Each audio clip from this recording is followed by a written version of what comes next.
Welcome to the 2020 Census program. My name is Carmen Morad.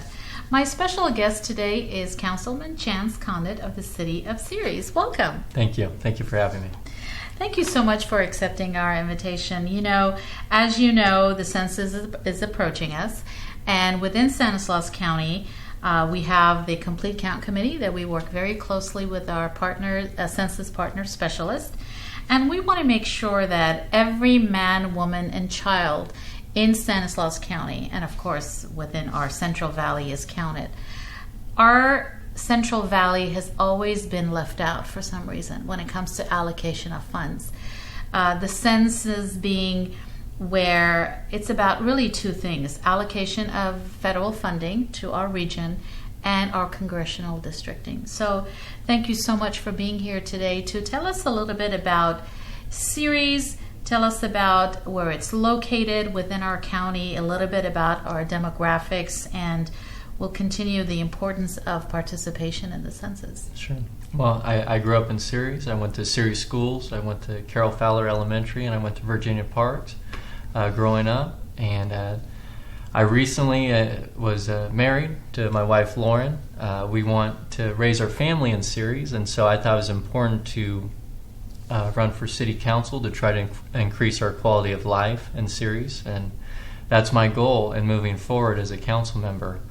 But Ceres, we're a great community. We have great people. We have a lot of civic pride and a lot of civic duty that we share with one another, and we're a neighborly town. We're a friendly city. But we also face some challenges. We're the poorest median income city in the county.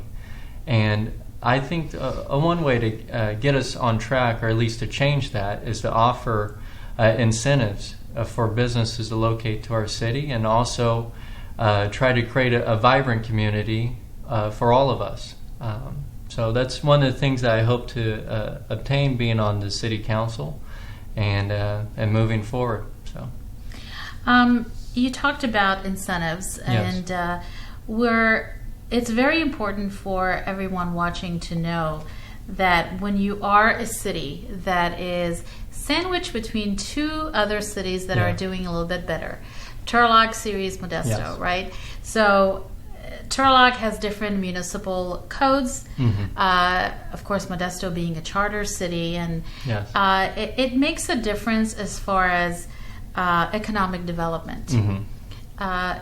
Business incentives are very important, but when it comes to the census, if a city and its residents are not counted, Mm-hmm. they actually lose, and the number is $2,000 a year per person. Unbelievable. And you multiply that by 10 years. Mm-hmm. That's a lot of money.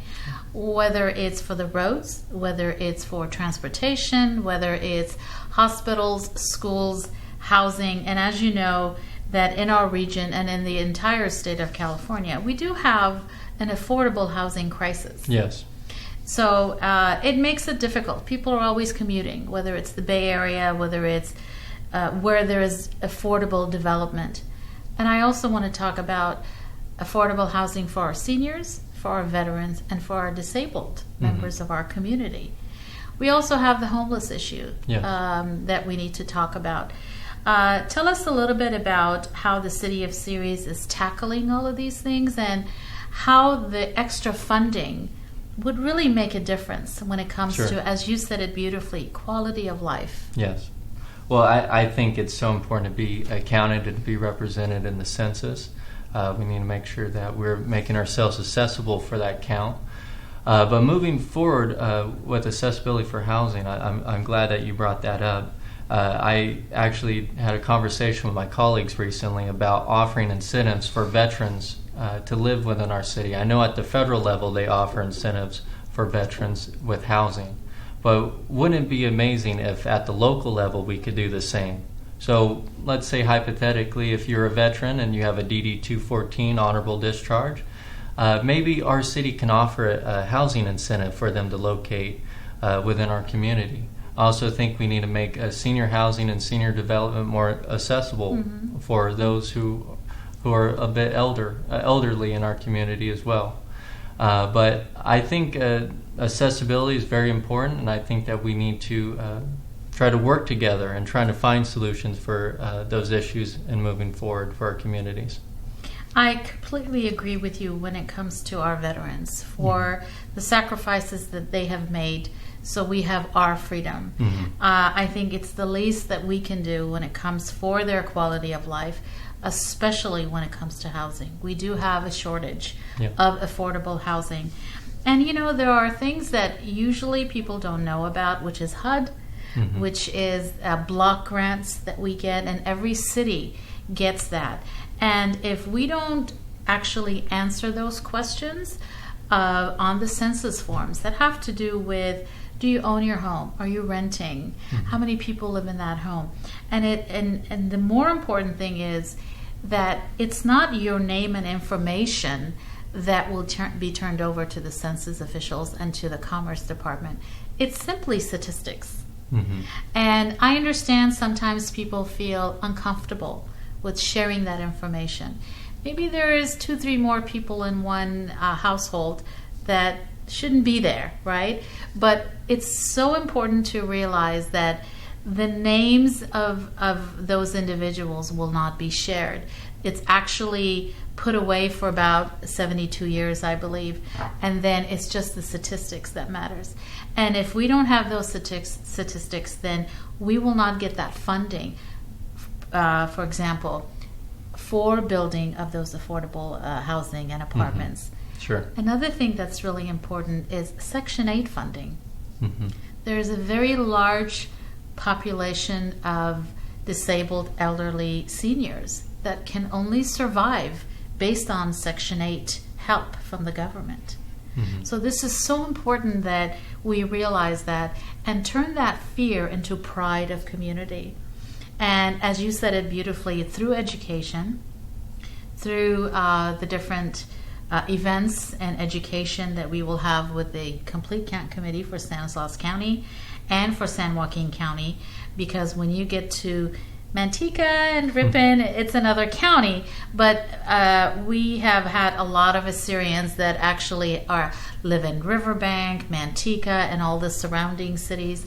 But going back to Ceres, Ceres also has a very unique history and a very unique strategic location by the freeway. A lot of times we drive right by it, right? Yes. But some of the incentives that we have for businesses, if you are considering starting a business, consider Ceres, because you have a young councilman here who really wants to give you or let you know of the advantages that you can have by having your business in Ceres. Absolutely. Yep. We're open for business in Ceres. I would like us to be the most business-friendly city in the county. I think we can do that by offering business owners incentives to locate to Ceres and to give a variety to our county economy so that we can be a third option between Turlock and Modesto. We lose $2.5 million in tax revenue to Turlock and Modesto. And so I think it's time for Ceres to start competing economically and also being as welcoming as possible to business owners to want to locate to our city and to open a business. And so any efforts that I can do to try to champion that, I will definitely explore it. And there's also that perception that Ceres is part of Turlock. There's boundaries that people don't know. And there is, big box businesses like Walmart moving in. Yes. What does that do to the smaller businesses? I mean, I know it's you can't compete with Walmart, right, with the prices. Sure. So there's got to be incentive for the smaller businesses to come in so they can survive and they can still afford to serve the members of the city. Of course. And one of the things that I've discussed with my colleagues on the council is to offer local business owners who live within our city a tax incentive for residing in our city and to operating a business within our city.